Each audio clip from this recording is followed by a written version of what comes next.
പരിശുദ്ധ പരമദിവ്യകാരുണ്യത്തിന് ആരാധനയും സ്തുതിയും പുകഴ്ചയും ഉണ്ടായിരിക്കട്ടെ. പരിശുദ്ധ പരമദിവ്യകാരുണ്യത്തിന് ആരാധനയും സ്തുതിയും പുകഴ്ചയും ഉണ്ടായിരിക്കട്ടെ. ഉന്നതങ്ങളിലെ കാര്യങ്ങളായാലും ഭൂമിയിലെ കാര്യങ്ങളായാലും കാര്യങ്ങളുടെ സമ്മർദ്ദങ്ങൾ വരുമ്പോൾ നമ്മൾ അന്വേഷിക്കേണ്ടത് ക്രിസ്തുവിനെയാണ്.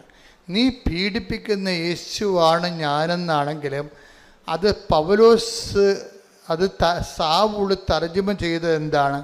നീ അന്വേഷിക്കുന്ന യേശുവാണ് ഞാനെന്ന്. നീ അന്വേഷിക്കുന്ന യേശുവാണ്. എല്ലാ വിഷയങ്ങളിലും ഇപ്പം നിൻ്റെ ജപ്തി നടപടിയാണ്, നിൻ്റെ ക്യാൻസർ ആകാം, എല്ലാ നടപടികളിലും നീ എന്തന്വേഷിക്കണം? ക്യാൻസറിന് സൗഖ്യമാണ് നമ്മൾ എമർജൻസിയായിട്ട് അന്വേഷിക്കേണ്ടത്.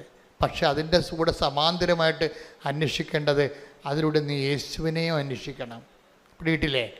ദൈവം നമ്മളെ യേശുവിനെ അന്വേഷിക്കാൻ വേണ്ടിയാണ് നമ്മുടെ ഈ ഭൂമിയും ഭൂമിയുടെ സാഹചര്യങ്ങളും ദൈവം ഒരു പ്രത്യേക രീതി ക്രമീകരിച്ചിരിക്കുന്നത്. നമ്മൾ യേശുവിനെ കണ്ടെത്താൻ വേണ്ടി കൂടിയാണ്. അപ്പം നിങ്ങൾ ഒരു സ്വരം കേട്ടാലും നിങ്ങൾ ചോദിക്കണം. യേശുവാണെന്ന് നിർബന്ധമില്ല, എന്നാലും ചോദിക്കണം. എന്താണ്? ആരാണതെന്ന് ഏതൊരു അനുഭവം ഉണ്ടായാലും, ഒരു സ്വരത്തിൻ്റെ അനുഭവം ഉണ്ടായാലും, ബൈബിളിൻ്റെ ഒരു രീതി അതാണ്. ഒരു അനുഭവം ഉണ്ടായാൽ ഒരു സ്വരം കേട്ട്, ഇപ്പം പണ്ട് ബർത്തിമേവൂസ് എന്ന് പറഞ്ഞ ഒരുത്തനിങ്ങനെ അന്ധയാചകനായിട്ട് അങ്ങനെ ഇരിക്കല്ലേ, അപ്പോഴാണ് കരികില പുറത്തുകൂടി ഇങ്ങനെ പട്ടാളക്കാർ പോണ പോലെ ഒരു സ്വരം അവൻ കേട്ട്, ഒരു സ്വരം കേട്ട്. കരികിലാണല്ലോ നിറച്ച് വഴിയിൽ, എൻ്റെ പുറത്തുകൂടി ഇവങ്ങനെ കയറി ആൾക്കാർ നടന്ന്, കുറേ ആൾക്കാരുണ്ട് യേശുവിൻ്റെ കൂടെ. അപ്പം ഇങ്ങനെ കരികിലയുടെ സ്വരം ഇവൻ കേൾക്കുന്നുള്ളൂ. ആ കരികിലയുടെ സ്വരം കേൾക്കുമ്പോൾ അങ്ങനെ എത്ര സ്വരം എപ്പോഴും കേൾക്കണേ. പക്ഷെ അങ്ങനെയല്ല, അവൻ ചോദിക്കും ആരാണ് ഈ പോകുന്നതെന്ന്. എല്ലാ അനുഭവങ്ങളും ക്രിസ്തുവിനെ ചോദിക്കണം, ആരാണ് ഈ കടന്നു പോകുന്നത്. Take the bed of God. ശ്രുതികട ഹല്ലേലൂയ. നമുക്ക് പല ദുരിതാനുഭവങ്ങളാണ് ഉണ്ടാകണം. ഇപ്പം ദുരിതാനുഭവങ്ങളല്ല നമ്മൾ കരികില സ്വരമാണ് നമ്മൾ കേൾക്കണത്. അപ്പം നമ്മൾ ചോദിക്കേണ്ടത് ആരാണ് കടന്നു പോകണത്, അതാണ് വിഷയം. ഇപ്പം ജോലിയില്ലാതെ നീ നിൻ്റെ ജീവിതത്തിൽ പോകണം, എത്ര കാലം പോകണം എന്ന് പറയുമ്പോൾ നിൻ്റെ ജീവിതത്തിലൂടെ ഇപ്പോൾ ആരാണ് ഈ ഒരു അവസ്ഥ നിനക്ക് നൽകിക്കൊണ്ട് കടന്നു പോകുന്നത്, ആരാണ്, അതാണ് വിഷയം. എന്നിട്ട് അതിൻ്റെ ഉദ്ദേശം എന്ന് വെച്ച് കഴിഞ്ഞാൽ ഇത് വരച്ചെത്തുമ്പോൾ നമ്മൾ ചെല്ലുമ്പോൾ ക്രിസ്തുവിലെത്തിയിരിക്കും. അതാണ് ദൈവത്തിൻ്റെ ഉദ്ദേശം. നീ ക്രിസ്തുവിനെ സ്വീകരിക്കാൻ വേണ്ടിയുള്ള ദൈവത്തിൻ്റെ സാവകാശങ്ങളാണ് സകലസമയമായി നമുക്ക് വരണത്. ശ്രുതികട ഹല്ലേലൂയ. നന്ദി, ഹല്ലേലൂയ, ഹല്ലേലൂയ, ഹല്ലേലൂയ. യേശുവേ സ്തുതി, ഹല്ലേലൂയ, ഹല്ലേലൂയ. ആരാധന, ആരാധന യേശുവേ, ആരാധന. കരങ്ങളെ വീശി ചേർന്ന് പാടാം. ആരാധന, ആരാധന യേശുവേ, ആരാധന. അപ്പോൾ ഈ ബർത്തിമേവൂസിനെ സംബന്ധിച്ചിടത്തോളം നസറായന യേശുവാണ് കടന്നു പോകുന്നതെന്ന് അവൻ ചോദിച്ച് മനസ്സിലാക്കി. ആരാണ് ഈ കടന്നു പോകുന്നതെന്ന് അവൻ ചോദിച്ചു. അപ്പോൾ ആൾക്കാർ പറഞ്ഞു നസറായന യേശുവാണ് കടന്നു പോകുന്നത്. ലൂക്ക 18:35-36. ലൂക്ക 18:35-36. അവൻ ജെറീക്കോയെ സമീപിച്ചപ്പോൾ ഒരു കുരുടൻ വഴിയരികിലിരുന്ന് ഭിക്ഷ യാചിക്കുന്നുണ്ടായിരുന്നു. ജനക്കൂട്ടം കടന്നുപോകുന്ന ശബ്ദം കേട്ട് കരികിലപ്പുറത്തുള്ള ശബ്ദം കേട്ടപ്പോൾ എന്താണ് സംഭവിക്കുന്നതെന്ന് അവൻ അന്വേഷിച്ചു. നസ്രായനായ യേശു കടന്നു പോകുന്നു എന്ന് അവർ പറഞ്ഞു. അതാണ് വിഷയം. ഒരു കരികിലയുടെ സ്വരം കേട്ടതാണ് വിഷയം. പക്ഷെ അവൻ ചോദിച്ചു വാട്ട് ഈസ് ഹാപ്പനിങ്. ഇപ്പം നിനക്ക് ജപ്തി നടപടി വന്നാണ് വിഷയം അല്ലേ? നിനക്ക് കല്യാണം ഉറച്ചിരുന്ന കല്യാണം തലേ ദിവസം, ഇപ്പം അടുത്ത ആഴ്ച മനസ്സമ്മതമാണ്, ഈ ആഴ്ചയിൽ ആ കല്യാണം പോയി. അപ്പോൾ അയ്യോ കല്യാണം പോയി ഞാൻ തൂങ്ങിച്ചാകുമെന്നല്ല പറയേണ്ടത്. എന്താണ് സംഭവിക്കുന്നത്, ആരാണ് കടന്നു പോകുന്നത്. ഓരോ അനുഭവങ്ങളിലും ചോദിക്കണം എന്താണ് സംഭവിക്കുക. കാര്യം നീ ക്രിസ്തുവിനെ കണ്ടെത്താനും തിരിച്ചറിയാനും വേണ്ടി ചില അടയാളങ്ങളാണ് നമുക്ക് ആദ്യം കേൾക്കേണ്ടത്. കരികിരപ്പുറത്തൊരു സ്വരമേ കേട്ടുള്ളൂ ബർത്തിമേവൂസ്. അവൻ കുരുടനാണ്, എല്ലാം മനസ്സിലാക്കാനുള്ള കഴിവില്ല. അതുപോലെ നമുക്കും ചില ആൾക്കാർ പറയും ചക്കയാണോ അച്ഛാ ചുരന്ന് നോക്കാനൊക്കെ ചോദിക്കത്തില്ലേ. നമുക്കും എല്ലാം കാണാനുള്ള കഴിവില്ല, പക്ഷെ കടന്നു പോകുന്ന സ്വരം കേൾക്കാം. അപ്പോൾ അവൻ ചോദിച്ച് മനസ്സിലാക്കും വാട്ട് ഈസ് ഹാപ്പനിങ്. അവ പറയണ കർത്താവ് കടന്നു പോകുന്നു. പിന്നെ ഇവൻ്റെ ലക്ഷണം മാറി. അവൻ്റെ ആ സ്വരത്തിൽ കടന്നു പോകുന്ന ഉടമസ്ഥൻ്റെ പേരവൻ കേട്ടു. എന്താ അവൻ കേട്ടത്? നസ്രായനായ യേശുവാണ് കടന്നു പോകുന്നത്. അപ്പം യേശു ആരാണെന്ന് അവനെ അറിയാം. എന്താണ് അവൻ പ്രാർത്ഥിക്കും, എന്താണ് അവൻ്റെ വിശ്വാസം അവൻ പ്രഖ്യാപിക്കും. എന്താ പറയണത്? യേശുവേ ദാവീദിൻ്റെ പുത്ര. എന്താണ്? ദാവീദിൻ്റെ വംശത്തിൽ നിന്നായിരിക്കും ലോകത്തിൻ്റെ രക്ഷകൻ വരാൻ പോണതെന്ന് അവനെ അറിയാം. അതുകൊണ്ടാണ് യേശുവേ ദാവീദിൻ്റെ പുത്രൻ എന്നാ രക്ഷക എന്നാണ് വിളിക്കണത്. ലൂക്ക 18:38. ലൂക്ക 18:38. അപ്പോൾ അവൻ വിളിച്ചു പറഞ്ഞു, ദാവീദിന്റെ പുത്രനായ യേശുവേ, എന്നിൽ കനിയണമേ. അത്രയേ ഉള്ളൂ സംഭവം. അവൻ രക്ഷക എന്ന് വിളിച്ച്. ക്രിസ്തുവിനെ എന്ത് വേണമെന്നൊക്കെ വിളിക്കാം. സാമൂഹ്യ പരിഷ്കർത്താവെന്ന, ചരിത്ര നിയന്താവെന്ന, അതൊന്നും വർക്കൗട്ട് ചെയ്യത്തില്ല. ക്രിസ്തുവിനെ വിളിക്കേണ്ട ഒരു വിളിയേ ഉള്ളൂ. എന്താണ്? രക്ഷക. അത്രയേ ഉള്ളൂ, രക്ഷക. അപ്പം അതുകൊണ്ട് തന്നെ എപ്പോഴും എന്നിട്ട് എന്താണ് പറയുന്നത്? രക്ഷക എന്ന് വിളിച്ചു കഴിഞ്ഞിട്ട് പിന്നെന്താ പറയണത്? എന്നിൽ കനിയണമെന്നാണ് ചോദിക്കണം. എന്നിൽ കനിയണമേ. അപ്പോഴെന്താ പറയുക? യേശു അവിടെ നിന്നു അവനെ വിളിക്കാൻ ആജ്ഞാപിച്ചു. ഇപ്പം വിളിക്കുമ്പോഴെന്താ സംഭവിക്കുന്നത് വെച്ചാൽ ഇവൻ വിളിക്കുന്ന സമയത്ത് ഇവർ കാര്യം ചെയ്യുന്നുണ്ട്. എന്താണ്?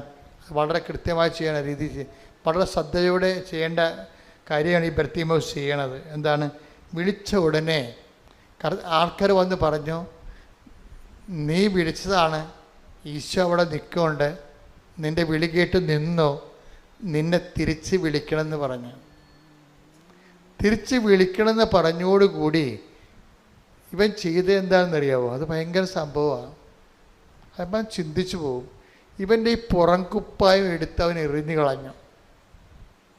പുറംകുപ്പായം എടുത്ത് എറിഞ്ഞു കളഞ്ഞു.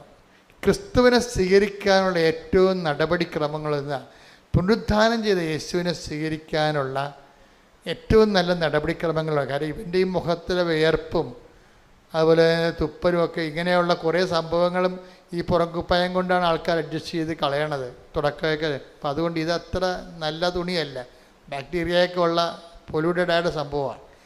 ഈ സാധനം ഇവൻ എടുത്ത് എറിഞ്ഞ് കളയും. എന്നിട്ടാണ് ഇവൻ ക്ലീനായിട്ട് കർത്താവിൻ്റെ മുമ്പിൽ പോയി നിൽക്കണത്. അപ്പോൾ കർത്താവ് അവനോട് ചോദിക്കുന്ന ഒരു ചോദ്യമുണ്ട്. എന്താണ് ആ ചോദ്യം? എന്താണ്? വായിച്ചേ. യേശു ചോദിച്ചു, ഞാൻ നിനക്ക് വേണ്ടി എന്തു ചെയ്യണമെന്നാണ് നീ ആഗ്രഹിക്കുന്നത്? അതാണ് വിഷയം. ഇപ്പം എല്ലാവർക്കും ഒരു കാര്യമല്ല ചെയ്യണത്. ഇപ്പം നിൻ്റെ ഉടമ്പടിയിൽ നിൻ്റെ നിയോഗമായിരിക്കത്തില്ല നിൻ്റെ അനിയത്തിൻ്റെ നിയോഗം. അപ്പോൾ എപ്പോഴും നമ്മളെ പർട്ടിക്കുലറായിട്ടുള്ള നമ്മുടെ ആവശ്യങ്ങളെ ദൈവം മാനിക്കും എന്നുള്ളതിൻ്റെ സൂചനയാണത്. ആ വചനം എത്രയാണെന്ന് നോക്കിയേ. ശ്രദ്ധിക്കട്ടെ. ഹല്ലേലൂയ. 10:51. ഒന്നിന് വായിച്ചേ. അതായത് മർക്കോസ് 10:51. മർക്കോസ് 10:51. യേശു ചോദിച്ചു, ഞാൻ നിനക്ക് വേണ്ടി എന്തു ചെയ്യണമെന്നാണ് നീ ആഗ്രഹിക്കുന്നത്? ഇതാണ് നമ്മുടെ ഒരു പിടിവള്ളി എന്ന് പറയണത്. നമുക്ക് എന്തും കർത്താവിനോട് ചോദിക്കാവുന്നത് ഈ വചനം വെച്ചാണ്. കാര്യം നിൻ്റെ അനിയത്തിയുടെ ആവശ്യമായിരിക്കത്തില്ല ചേച്ചിക്കുള്ളത്, ആ ചേച്ചിയുടെ ആവശ്യമായിരിക്കും അമ്മയ്ക്കുള്ളത്, എല്ലാം വ്യത്യസ്തമായിരിക്കും. അതുകൊണ്ടാണ് ചോദിക്കണത്, ഞാൻ നിനക്ക് വേണ്ടി എന്ത് ചെയ്ത് തരണമെന്നാണ് നീ ആഗ്രഹിക്കുന്നത്. അപ്പം നിൻ്റെ ആഗ്രഹം എന്താണെന്നാ അത് ഭയങ്കര ചോദ്യമാണ്. എൻ്റെ പേര് ബിന്ദു ബെന്നി. ഞാൻ വരുന്നത് ഇടുക്കി ജില്ലയിലെ മാങ്കുളം എന്ന് പറയുന്ന സ്ഥലത്ത് നിന്നാണ്. ഞാൻ ആദ്യമായി ഉടമ്പടി എടുത്തത് 2023 മാർച്ച് മാസം 11 തീയതിയാണ്. ആദ്യമായി ഞാൻ ഉടമ്പടി എടുക്കാൻ വരുന്നത് ഞങ്ങളുടെ അവിടെയുള്ള എൻ്റെ ഫ്രണ്ട് ധന്യാണ് ആദ്യമായിട്ട് എന്നോട് പറയുന്നത്, പിന്നെ എൻ്റെ ഒരു ഫ്രണ്ട് ഷൈനി ചേച്ചിയാണ് എന്നെ നിർബന്ധിച്ച് ഇവിടെ ആദ്യമായി കൊണ്ടുവരുന്നത്. ഞാൻ ഉടമ്പടി നിയോഗത്തിൽ ആദ്യമായിട്ട് എനിക്കൊരു വലിയൊരു പ്രശ്നമുണ്ടായിരുന്നു. എനിക്ക് ശാരീരികമായിട്ടുണ്ടായിരുന്ന അസ്വസ്ഥതകളായിരുന്നു എൻ്റെ വിഷയം. ആദ്യത്തേത് ശബ്ദം കേൾക്കാൻ സാധിക്കുന്നില്ല, പെട്ടെന്ന് ഞെട്ടുക, സൂചി കുത്തുന്നത് പോലെയുള്ള വേദന പെരുവിരലിലും കാലിലും നാക്കിലും ഒക്കെ ഉണ്ടായിരുന്നു. 5 വർഷത്തോളമായിട്ട് എനിക്ക് ഏകദേശം ഈ അസ്വസ്ഥതയുണ്ടായിരുന്നു. അത് വീണ്ടും വീണ്ടും കൂടി വന്നു. ഒരു സ്പൂൺ വീഴുന്ന ശബ്ദമോ ഒരു സ്വിച്ച് ഇടുന്ന ശബ്ദമോ പോലും എനിക്ക് കേൾക്കാൻ പറ്റത്തില്ല. ഉറങ്ങാൻ സാധിക്കുന്നില്ല. ഉറങ്ങി വരുമ്പോൾ എന്തെങ്കിലും ഒരു ശബ്ദം കേൾക്കുമ്പോൾ ഞാൻ ഞെട്ടി ഉണരുകയും എനിക്ക് ഈ ഷോക്ക് അടിക്കുന്ന പോലത്തെ അവസ്ഥ ഉണ്ടാവുകയും ചെയ്യുന്നുണ്ടായിരുന്നു. ഞാനത് മനസ്സിൽ ഞങ്ങൾ കുറേ ഹോസ്പിറ്റലിലൊക്കെ കൊണ്ടുപോയി കാണിച്ചു. അവിടെയൊന്നും ചെല്ലുമ്പോൾ ഡോക്ടേഴ്സ് പറയുന്നത് ഇയാൾക്ക് ടെൻഷനാണ്, വേറെ പ്രശ്നമൊന്നുമില്ല, ഓൾറെഡി എൻ്റെ BP ഇച്ചിരി കൂടുതലാണ്, അതാണെന്നാണ് അവർ പറയുന്നത്. BP-യുടെ ടാബ്ലറ്റ് തരുന്നു, എന്നെ പറഞ്ഞു വിടുന്നു. വീണ്ടും ഞാൻ ഈ അസ്വസ്ഥതയുണ്ടായ ഒരു രാത്രി മൊത്തം ഒരു മിനിറ്റ് പോലും ഉറങ്ങാത്തൊരു രാത്രി ഉണ്ടായിരുന്നു. അന്ന് രാവിലെ ഞാൻ പറഞ്ഞു നമുക്ക് തൊടുപുഴയ്ക്ക് സെൻറ്റ് മേരീസിലെങ്ങാനും പോകാം, എനിക്ക് പറ്റുന്നില്ല. അപ്പോൾ രാവിലെ തന്നെ ഞങ്ങളൊരു ഷോപ്പ് നടത്തുന്നവരാണ്, 2 പേർക്കും ഹസ്ബൻഡിനും എനിക്കും ഷോപ്പ് തന്നെയാണ്. ഞങ്ങൾ രാവിലെ കടയൊക്കെ അടച്ചിട്ടു. രാവിലെ തൊടുപുഴയ്ക്ക് പോയി. അവിടെ ചെന്നപ്പോഴും ഡോക്ടർ പറയുന്നത് എനിക്ക് ടെൻഷനാണ്, വേറെ വിഷയങ്ങളൊന്നുമില്ല, ഇയാൾക്ക് ഓൾറെഡി ഇപ്പോൾ BP ഇച്ചിരി കൂടുതലാണ്, അത്രയേ ഉള്ളൂ, എന്തിനാണ് ഇങ്ങനെ ടെൻഷൻ അടിക്കാൻ, എന്തെങ്കിലും പ്രശ്നങ്ങളുണ്ടോ എന്നാണ് അവർ ചോദിക്കുന്നത്. അവരും BP-യുടെ ടാബ്ലറ്റ് തന്നു വിട്ടു. അങ്ങനെ ഞാൻ പിന്നെ മടുത്തു, ആശുപത്രിയിലൊന്നും പോകുന്നില്ല. ഞാൻ ഇങ്ങനെ പ്രാർത്ഥിക്കുന്നുണ്ട്, ഞങ്ങൾ എല്ലാ ദിവസവും പള്ളിയിൽ പോകുന്നവരാണ്, എന്നിട്ടും എന്താ എനിക്കിങ്ങനെയെന്ന് എനിക്കറിയില്ല. അതിനുശേഷം ഈ ഒരു ചേച്ചി, കടയിൽ വന്ന ഒരു ചേച്ചി, ഞാൻ പറഞ്ഞല്ലോ എനിക്ക് ഷോപ്പ് നടത്തുവാണെന്ന്, ആ കടയിൽ വന്ന ചേച്ചി എനിക്കൊരു കൃപാസന പത്രം തന്നു. അത് ഷൈനി ചേച്ചിയാണ്. ഷൈനി ചേച്ചി എന്നോട് പറഞ്ഞു നീ ഇത് വെച്ച് പ്രാർത്ഥിക്കുക. അപ്പം ഞാൻ ഈ ഒരുപാട് ദൂരം യാത്ര ചെയ്യുമ്പോൾ ഭയങ്കരമായിട്ട് വൊമിറ്റ് ചെയ്യുന്ന ഒരാളാണ്. അപ്പോൾ എനിക്ക് തൊണ്ടയൊക്കെ പൊട്ടി ചോര വരും. അപ്പോൾ ഇത്രയും ദൂരമൊന്നും എനിക്ക് വരാൻ പറ്റില്ല ചേച്ചി, ഞാനിവിടെ ഇരുന്ന് പ്രാർത്ഥിച്ചോളാം എന്ന് പറഞ്ഞു. അപ്പോൾ ചേച്ചി പറഞ്ഞു നീ ഒരു ദിവസം വന്നൊരു ഉടമ്പടി എടുക്കുമെന്ന് പറഞ്ഞു. അങ്ങനെ ആദ്യമായിട്ട് ഇവിടെ വന്ന് ആ തന്ന പത്രം അന്ന് രാത്രി ഞാൻ എൻ്റെ തലേൻ്റെ അടിയിൽ വെച്ചു. അന്ന് എനിക്ക് ഈ ഞെട്ടലുണ്ടായില്ല. അപ്പം എനിക്ക് ഭയങ്കര ഒരു അത്ഭുതം പോലെ തോന്നി. എന്നാൽ പിന്നെ ഇവിടെ പോകണം, അവിടെ പോയി ഉടമ്പടി എടുക്കണം. ഉടമ്പടി എന്താണെന്നൊന്നും അറിയില്ല, എങ്കിലും ഉടമ്പടി എന്നൊക്കെ പറഞ്ഞു കേട്ടിട്ടുണ്ട്, എന്താണെന്ന് അറിയണം എന്നൊക്കെ ഉള്ളൊരു ഭയങ്കര ഇതായി. പെട്ടെന്ന് പോകണം എന്നുള്ള ഒരു മാനസികമായിട്ട് ഭയങ്കര ഒരു വിളിയായി. പിന്നെ ഞാനിവിടെ വന്നു, ഉടമ്പടി എടുത്തു. ആ പത്രം തലയുടെ അടിയിൽ വെച്ച് അന്നു മുതൽ ഇന്നു വരെ എനിക്ക് ഈ ബുദ്ധിമുട്ട് എൻ്റെ ശരീരത്തിൽ അനുഭവപ്പെട്ടിട്ടില്ല. അതാണ് എൻ്റെ ആദ്യത്തെ സാക്ഷ്യം. രണ്ടാമത്തെ സാക്ഷ്യം എന്ന് പറയുന്നത്, എനിക്ക് ഓൾറെഡി BP കൂടുതലാണല്ലോ, എപ്പോഴും BP ഹൈ ആയി നിൽക്കുന്നു, കുറയുന്നില്ല, ഇടയ്ക്ക് കുറയും തന്നെ കൂടും. അപ്പോൾ എനിക്കിങ്ങനെ ഒരു ജോലിയൊക്കെ ചെയ്യാൻ ഭയങ്കര അസ്വസ്ഥതയും ബുദ്ധിമുട്ട്, ചെറിയ തലകറക്കം, ക്ഷീണം, അങ്ങനെയുള്ള. എനിക്ക് എന്നും രാവിലെ 4 മണിയാകുമ്പോൾ എണീക്കണം, എൻ്റെ എല്ലാ വീട്ടിലെ കാര്യങ്ങളും നടത്തി പള്ളിയിൽ പോകണം, തിരിച്ചു വന്ന് എനിക്ക് 9 മണിയാകുമ്പോൾ ഷോപ്പിൽ പോകണം, വൈകിട്ട് 6:30 ഇത് തന്നെയാണ് 365 ദിവസം എൻ്റെ ജോലി. അപ്പോൾ എനിക്കിത് റെഗുലറായിട്ട് കൊണ്ടുപോകാൻ ഭയങ്കര ഒരു ബുദ്ധിമുട്ട്. അപ്പോൾ ഞാൻ ഈ BP 1 ഉടമ്പടി എടുത്തു, പുതുക്കി, 2 പുതുക്കി, 3 പുതുക്കി എന്ന 3-ാമത്തെ പുതുക്കലിന് ശേഷം ഒരു ചെറിയ മാറ്റങ്ങളൊക്കെ വന്നു തുടങ്ങി. അതിനുശേഷം ഞാൻ പ്രാർത്ഥിച്ചു കൊണ്ടേ തന്നെ ഇരുന്നു. ഒരുപാട് നാളുകൾ പോയി, BP പൂർണ്ണമായിട്ടങ്ങ് മാറുന്നില്ല, അങ്ങനെ തന്നെ ഇരുന്നു. അതിനുശേഷം ഈ പ്രാവശ്യം ജപമാല റാലിക്ക് ഞങ്ങൾ രാത്രി 10:45 അവിടെ നിന്ന് പോരുന്നത്. ആ പോരുന്ന സമയത്തും എൻ്റെ ഹസ്ബൻഡ് എൻ്റെ പുറമെല്ലാം തിരുമ്മിത്തന്ന്, കാലെല്ലാം തിരുമ്മിത്തന്ന്, നീ ഇങ്ങനെയാണെങ്കിൽ എങ്ങനെ പോകും, ഇത്രയും നേരം ദൂരം യാത്ര ചെയ്ത് പോകേണ്ടതെന്നൊക്കെ എന്നോട് ചോദിക്കുന്നുണ്ട്. എങ്കിലും ഞാൻ പറഞ്ഞു ഞാനൊന്ന് പോകാം, ധൈര്യമായിട്ട് പോകാൻ പറ്റിയില്ലെങ്കിൽ ഞാൻ വല്ല വണ്ടിയെ കയറി ആർത്തുങ്കപ്പള്ളി പോയി ഇരുന്നോളാം എന്നൊക്കെ പറഞ്ഞ് ഞാനൊന്ന് പോരുന്നു. വണ്ടിയിലിരിക്കുമ്പോഴൊക്കെ എനിക്ക് പുറം വേദനയൊക്കെ ഉണ്ട്. തിരിച്ചിവിടെ വന്ന് ഇറങ്ങി കഴിഞ്ഞപ്പോൾ ഇവിടെ മഴയായിരുന്നു. കുട പിടിക്കണം, എൻ്റെ ബാഗിൽ കുറച്ച് സാധനങ്ങളൊക്കെ ഉണ്ട്, അതിൻ്റെ വെയിറ്റ് എനിക്ക് റാലി തുടങ്ങിയപ്പോൾ മുമ്പോട്ട് നടക്കാൻ പറ്റുന്നില്ല. ഞാൻ ആരോടും ഒന്നും പറയുന്നില്ല. ഞാൻ ബാഗ് ഒരു തോളയിൽ നൂരി ഇപ്പുറത്തെ തോളയിലിട്ട് നോക്കും, തിരിച്ചിപ്പുറത്തെ തോളയിലിട്ട് നോക്കും, രണ്ടും കൂടി ഇട്ട് നോക്കി, എനിക്ക് പറ്റുന്നില്ല, ശ്വാസം മുട്ടുന്നു, എനിക്ക് നടക്കാൻ പറ്റുന്നില്ല, അവരുടെ ഒപ്പം എത്താൻ പറ്റുന്നില്ല, കുട പിടിക്കാൻ പറ്റുന്നില്ല. അപ്പം ഞാൻ മനസ്സിൽ വിചാരിക്കുവാണ്, കുറച്ച് മുമ്പോട്ട് പോകാം, എവിടെയെങ്കിലും ഒരു കവലയിൽ ചെല്ലുമ്പോൾ ഒരു ഓട്ടോറിക്ഷയൊക്കെ കാണുന്ന സ്ഥലം ചെത്തുമ്പോൾ ഞാൻ പറയാം, എനിക്ക് എന്തോ ഒരു ബുദ്ധിമുട്ടാണ് ചേച്ചി, നിങ്ങൾ പൊക്കോ, ഞാൻ അർത്തുങ്കപ്പള്ളിയിലേക്ക് വന്നേക്കാം എന്ന് പറയാം എന്ന് ഞാൻ മനസ്സിൽ വിചാരിച്ചു. പക്ഷേ എങ്ങനെയോ ഒരു വണ്ടിയും കാണുന്നില്ല, ഒരു സ്ഥലത്തും എല്ലാം ഇങ്ങനെ ഇരുട്ടത്തൂടെ പോകുന്നു, കവലകൾ മാത്രം, ഒരു വണ്ടിയോ വാഹനങ്ങളോ അങ്ങനെയുള്ള സൗകര്യങ്ങളോ സ്ഥലങ്ങളോ ഒന്നും കാണുന്നില്ല. പക്ഷെ കുറച്ച് നേരം കഴിഞ്ഞപ്പോൾ ഞാനിത് മറന്നുപോയി. ഞാൻ വീണ്ടും 6:10 ഞാൻ കടൽ തീരത്ത് ചെല്ലുന്നത്. ആ സമയത്താണ് ഞാൻ ഓർക്കുന്നത്, എൻ്റെ ബുദ്ധിമുട്ടൊന്നും ഇല്ലല്ലോ, എനിക്കിപ്പോൾ പറയാൻ ഒരു അസ്വസ്ഥതയില്ല, ഞാൻ വളരെ സ്പീഡിലാണ് നടക്കുന്നത്, നടന്നു പോയതും ഇതൊക്കെ. പിന്നെ അന്ന് ആ കടൽ തീരത്ത് വെച്ച് ഞാൻ ഓർത്ത ആ സമയം മുതൽ ഇന്ന് വരെ എൻ്റെ BP നോർമലാണ്. എനിക്ക് ഇത്രയും വർഷങ്ങളായിട്ട് 6-7 വർഷങ്ങളായിട്ടുണ്ടാകും എൻ്റെ BP. ഇപ്പോൾ എനിക്ക് 120/80 അല്ലാതെ എൻ്റെ BP ഒരിക്കൽ പോലും മുകളിലോട്ട് കയറിയിട്ടില്ല. ഞാൻ രാവിലെയും വൈകിട്ടും BP ചെക്ക് ചെയ്യുന്നുണ്ട്. അതാണ് രണ്ടാമത്തെ സാക്ഷ്യം. മൂന്നാമത്തെ സാക്ഷ്യം എന്ന് പറയുന്നത്, എൻ്റെ വീടിൻ്റെ അകത്ത് തന്നെ, ഞാൻ പേര് പറയുന്നില്ല, എൻ്റെ വീടിനകത്ത് തന്നെയുള്ള ഒരു വ്യക്തി എന്നെക്കുറിച്ച് ഒരു മോശമായ രീതിയിലൊരു സംസാരമുണ്ടായപ്പോൾ എനിക്കത് ഉൾക്കൊള്ളാനോ സഹിക്കാനോ പറ്റാത്തതായിരുന്നു. അപ്പം നമ്മളെ കുടുംബത്തെ അത്രമാത്രം സ്നേഹിച്ചിട്ട്, നമ്മുടെ കുടുംബത്തെ പോലെ കരുതിയിട്ട് അവരുടെ ഭാഗത്തു നിന്ന് ഇങ്ങനെ ഉണ്ടായല്ലോ എന്ന് ഓർക്കുമ്പം എനിക്കത് സഹിക്കാൻ പറ്റുന്നില്ല. ആ വ്യക്തിയോട് എനിക്ക് ക്ഷമിക്കാൻ പറ്റുന്നില്ല. അതാണ് എൻ്റെ വിഷയം. ക്ഷമിക്കാൻ പറ്റാഞ്ഞൊരു പോയിട്ട് അവരുടെ ശബ്ദം പോലും കേൾക്കാൻ പറ്റുന്നില്ല. അങ്ങനെ ഒരു അവസ്ഥയിലേക്ക് എൻ്റെ മാനസികാവസ്ഥ മാറി. അപ്പോൾ ഞാൻ പലപ്പോഴും ഞാൻ തന്നെ ചിന്തിക്കുന്നുണ്ട്, ഞാനെന്നും പള്ളിയിൽ പോകുന്ന ആളല്ലേ, കുമ്പസാരിക്കുന്ന ആളല്ലേ, ഞാൻ കുമ്പസാരത്തിൽ പറയുന്നുണ്ടല്ലോ, എന്നിട്ടും എന്തേ എനിക്കിത് എൻ്റെ മനസ്സിൽ നിന്ന് പോകാത്തത് എന്ന് ഞാൻ തന്നെ ചിന്തിക്കും. അവർക്ക് വേണ്ടി പ്രാർത്ഥിച്ച് നോക്കും, അവരോട് സ്നേഹമായിട്ടൊക്കെ ഇടപെട്ട് നോക്കും. എന്നാലും ചില സമയങ്ങളിലൊക്കെ എനിക്കിത് ഈ ഓർമ്മ വരികയും എനിക്ക് സങ്കടം വരുന്നു, കരച്ചിൽ വരുന്നു. പിന്നെ ഞാനൊന്നും പറയുന്നില്ല, പക്ഷെ സങ്കടം വരുന്നു, കരച്ചിൽ വരുന്നു. ഈ സങ്കടത്തിൻ്റെയും കരച്ചിലിൻ്റെയൊക്കെ പുറകിൽ എനിക്ക് അവരോട് ക്ഷമിക്കാൻ പറ്റാത്തത് കൊണ്ടല്ലേ എന്നൊരു തോന്നലും എൻ്റെ മനസ്സിൽ വരുന്നുണ്ട്. ഞാനത് ഉടമ്പടി വെച്ച് 5ാമത്തെ ഉടമ്പടിക്ക് ശേഷമാണ് എനിക്കിതിൻ്റെ കനം കുറഞ്ഞു വന്നു. 5ാമത്തെ ഉടമ്പടിക്ക് ശേഷം ഞാൻ എപ്പോഴോ ഇതൊക്കെ അങ്ങ് മറന്നുപോയി. ആ ഒരു കാര്യത്തെക്കുറിച്ച് ഓർത്താൽ തന്നെ എനിക്കൊന്നും തോന്നുന്നില്ല. അങ്ങനത്തെ ഒരവസ്ഥയിലേക്ക് മാറി. ഇപ്പം സ്നേഹമായിട്ട് ഇടപെടാനും എന്തെങ്കിലും ഒരു ചെറിയ ബുദ്ധിമുട്ടോ എന്തെങ്കിലും ഉണ്ടായാൽ തന്നെ അത് എൻ്റെ ഈശോയ്ക്ക് വേണ്ടിയിട്ടല്ലേ, എൻ്റെ പരിശുദ്ധ അമ്മയോടല്ലേ ഞാൻ ഉടമ്പടി ചെയ്തത് എന്നെൻ്റെ മനസ്സിൽ തോന്നിത്തുടങ്ങി. അവരെക്കാൾ വലുതായിട്ട് ഈ ലോകത്തൊന്നും ഇല്ലല്ലോ എന്നൊക്കെ ചിന്തിക്കാൻ തുടങ്ങി. അങ്ങനെ അത് പൂർണ്ണമായിട്ടും എന്നിൽ നിന്നും മാറി. എനിക്ക് അങ്ങനത്തെ ഒരു ചിന്തയേ ഇല്ല.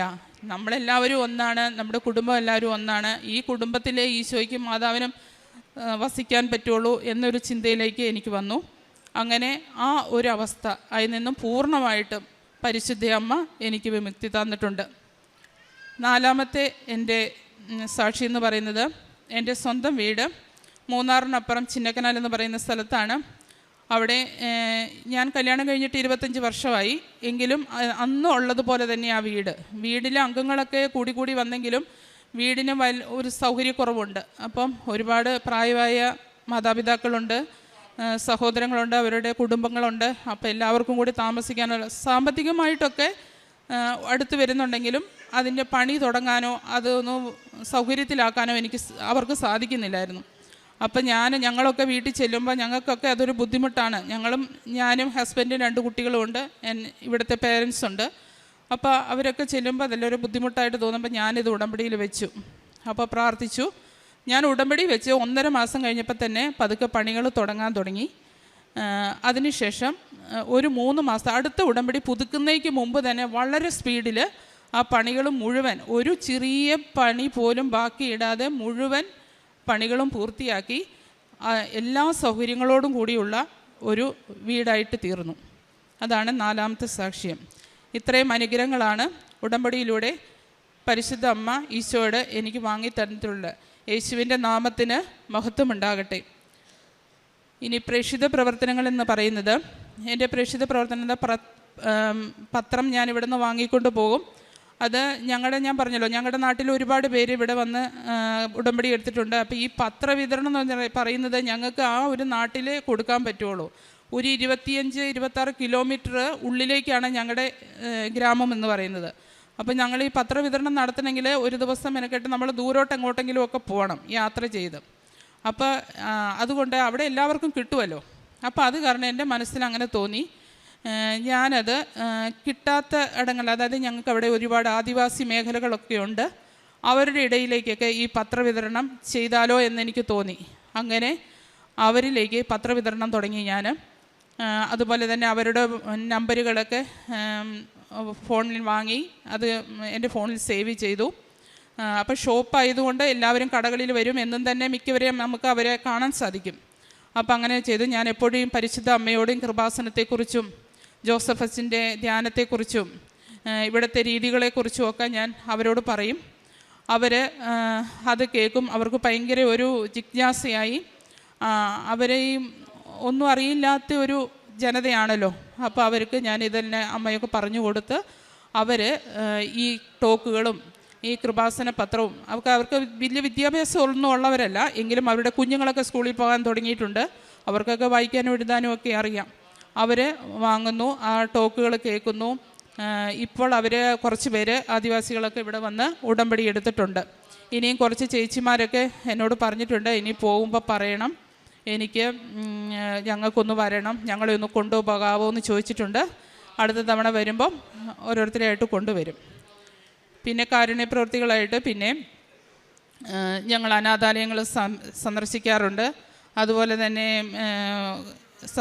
രോഗികളായിട്ട് കിടക്കുന്നവരെ സന്ദർശിക്കും. അവർക്ക് വേണ്ട സാനിറ്ററി പാഡുകളോ ഹോട്ട് വാട്ടർ ബാഗുകളോ മരുന്നുകളോ ഒക്കെ എത്തിച്ചു കൊടുക്കാമെന്നുണ്ടെങ്കിൽ അങ്ങനെ എത്തിച്ചു കൊടുക്കാറുണ്ട്. അതുപോലെ അനാഥാലയങ്ങളിലൊക്കെ പോകുമ്പോൾ ഞങ്ങൾ ഒരു കൃപാസനം കൂട്ടായ്മ എന്ന് പറയുന്നൊരു ഗ്രൂപ്പ് ഉണ്ടാക്കിയിട്ടുണ്ട്. ആ ഗ്രൂപ്പിൽ ഉള്ള ചേച്ചിമാർ, ഞങ്ങൾ 2-3-4 ചേച്ചിമാരുണ്ട്, അവരെല്ലാവരും കൂടി പൈസയൊക്കെ ഇട്ട് അവർക്ക് വേണ്ട അരി സാധനങ്ങൾ, ഒരുപാട് ആൾക്കാരുണ്ട് അവിടെ. നമ്മൾ കൊടുക്കുന്ന 2-3 ചാക്ക് അരിയൊന്നും അവർക്കൊന്നിനും ആകത്തില്ല. എങ്കിലും ഞങ്ങളെക്കൊണ്ട് സാധിക്കാവുന്ന വിധത്തിൽ അരിയും പച്ചക്കറി സാധനങ്ങളും എല്ലാ സാധനങ്ങളും, ഒരു ഭക്ഷണത്തിനാവശ്യമായിട്ടുള്ള എല്ലാ സാധനങ്ങളും ഞങ്ങൾ വാങ്ങി അവിടെ കൊണ്ടുപോയി കൊടുക്കും. അവർക്ക് പത്രങ്ങൾ കൊടുക്കും, അവരോട് സംസാരിക്കും. ഞങ്ങളുടെ കൂട്ടത്തിലുള്ള ചേച്ചിമാർ പാട്ട് പാടുന്നവരുണ്ട്, അവരൊക്കെ പാട്ടൊക്കെ പാടും. അങ്ങനെ അവരെല്ലാവരെയും സന്തോഷിപ്പിക്കാനും സന്ദർശിക്കാനും ഞങ്ങൾക്ക് സാധിച്ചിട്ടുണ്ട്. അതുപോലെ തന്നെ ഒരു കുട്ടി ഞങ്ങളുടെ നാട്ടിലല്ല, കുറച്ച് ദൂരെയാണ് ആ കുട്ടി. കുട്ടിയുടെ പേരൻറ്റ് ഡയാലിസിസ് പേഷ്യൻ്റാണ്. കുട്ടി ഓൾറെഡി ഡിസേബിൾഡ് ആയിട്ടുള്ള കുട്ടിയാണ്.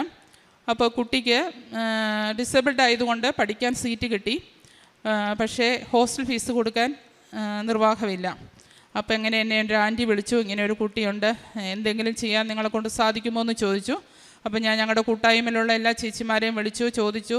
അപ്പോൾ ആ ചേച്ചിമാർ പറഞ്ഞു നമുക്ക് എല്ലാവർക്കും കൂടെ ശ്രമിക്കാമെന്ന് പറഞ്ഞു. അങ്ങനെ ആ കുട്ടിയെ ഇപ്പം ഞങ്ങൾ പൈസ കൊടുത്ത് ഹോസ്റ്റൽ ഫീസ് കൊടുത്ത് ആ കുട്ടി പഠിച്ചുകൊണ്ടിരിക്കുന്നു. 2 വർഷത്തേക്കാണ് ആ കുട്ടിയുടെ കോഴ്സ് കംപ്ലീറ്റ് ആവുകയുള്ളൂ. അതുപോലെ തന്നെ ഒരു മെൻ്റലി ഡിപ്രസ്ഡ് ആയിട്ടുള്ള ഒരു ചേച്ചിയുണ്ട്. ആ ചേച്ചിക്ക് ഇതുപോലെ തന്നെ മരുന്ന് വാങ്ങാനുള്ള പൈസ ഞങ്ങൾ ഈ ചേച്ചിമാരെല്ലാവരും, അതായത് ഒരാൾക്ക് തന്നെ എടുക്കാൻ അത്ര വലിയൊരു എമൗണ്ട് എപ്പോഴും കാണില്ലല്ലോ.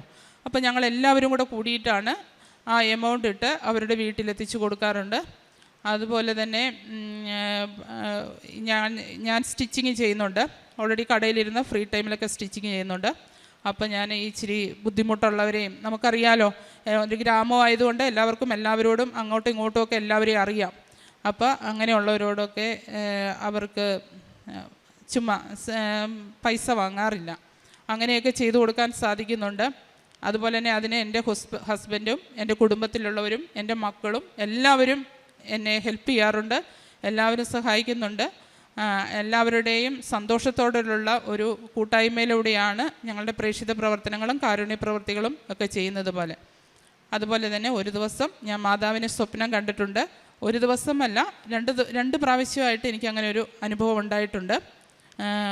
ഇങ്ങനെ ഈ മാതാവിൻ്റെ ഈ ഗ്രേ കളറിലുള്ള ഈ കാപ്പ്, ഈ ഷോള് പോലെയുള്ള അത് എന്നെ ഒരു ദിവസം എന്തോ പേടിച്ച് നിന്ന എന്നെ അതൊരു ടെൻ്റ് അടിക്കുന്നത് പോലെ വന്ന് ഇങ്ങനെ എന്നെ കവർ ചെയ്ത് നിന്നു. ആ സമയത്ത് എനിക്കുണ്ടായ ഒരു അനുഭവം എന്ന് പറയുന്നത് പറയാൻ ഇങ്ങനെ നമുക്ക് വാക്കുകളൊന്നുമില്ല. അതായത് മാനസികമായിട്ടുണ്ടാകുന്ന ഒരു സമാധാനം, അതാണ് എനിക്ക് കിട്ടിയിട്ടുള്ള ഒരു സ്വപ്നത്തിൽ ഞാൻ അങ്ങനെയാണ്. രണ്ടാമത്തെ സ്വപ്നത്തിൽ ആ കടൽ തീരത്ത് വെച്ച് അച്ഛൻ പറഞ്ഞു,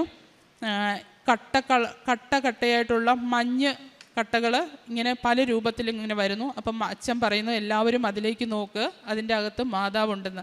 അപ്പം ഞാനിങ്ങനെ പറന്നു വന്ന ഒരു കട്ട പിടിച്ച് അതിൻ്റെ അകത്ത് നോക്കിയപ്പോൾ അതിൻ്റെ അകത്ത് മാതാവ്. പക്ഷെ മാതാവിൻ്റെ മുഖം പ്രകാശം കൊണ്ട് ഇങ്ങനെ പ്രകാശിച്ച് നിന്നതുകൊണ്ട് ശരിക്കും കാണാൻ പറ്റുന്നില്ല. ബാക്കി നമ്മുടെ ഉടുപ്പും കയ്യും കാലും തലയെല്ലാം നമുക്ക് കാണാൻ പറ്റുന്നുണ്ട്. അങ്ങനെയുള്ള അനുഭവം എനിക്കുണ്ടായിട്ടുണ്ട്.